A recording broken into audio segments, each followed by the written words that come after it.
हरि ओम। ओम नमो भगवते वासुदेवाय। भक्तों, आज हम सुनेंगे कार्तिक महीने की श्रेष्ठता। तो चलिए शुरू करते हैं। कार्तिक महीने के बारे में एक बार स्वयं ब्रह्मा जी ने नारद जी से कहा कि कार्तिक महीना भगवान विष्णु जी को हमेशा ही प्रिय है। इस महीने में भगवान के निमित्त जो कुछ भी पुण्य कर्म किए जाते हैं वह कभी नष्ट नहीं होता।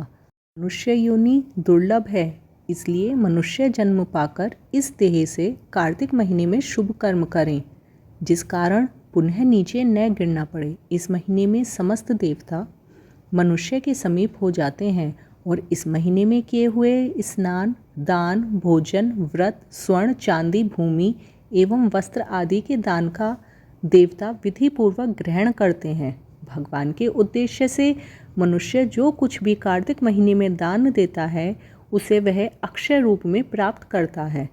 अन्नदान का महत्व अधिक है क्योंकि इसमें पापों का सर्वथा नाश हो जाता है।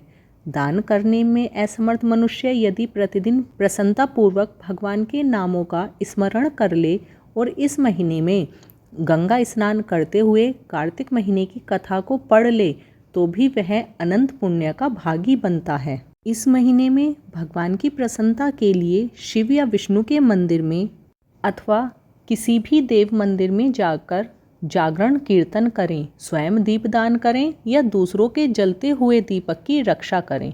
तुलसी और आंवले के वृक्ष को भगवत स्वरूप मानकर उसका पूजन करें।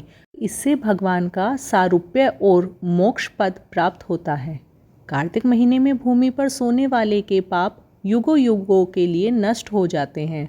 सूर्योदय काल में उठकर गंगा में अथवा किसी भी जलाशय में गंगा की भावना करके स्नान करने से मनुष्य करोड़ों जन्मों के कल्मशों को धो डालता है। गोविंद गोविंद हरे मुरारी, गोविंद गोविंद मुकुंद कृष्ण, गोविंद गोविंद रथांग पाड़े, गोविंद दामोदर माधवेति। इस प्रकार संपूर्ण कार्तिक महीने में प्रतिदिन भगवान का कीर्तन गायन करें।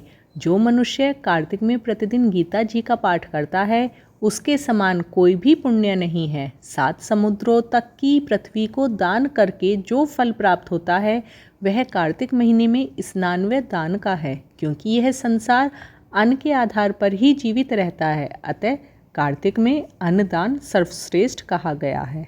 हरि ओम।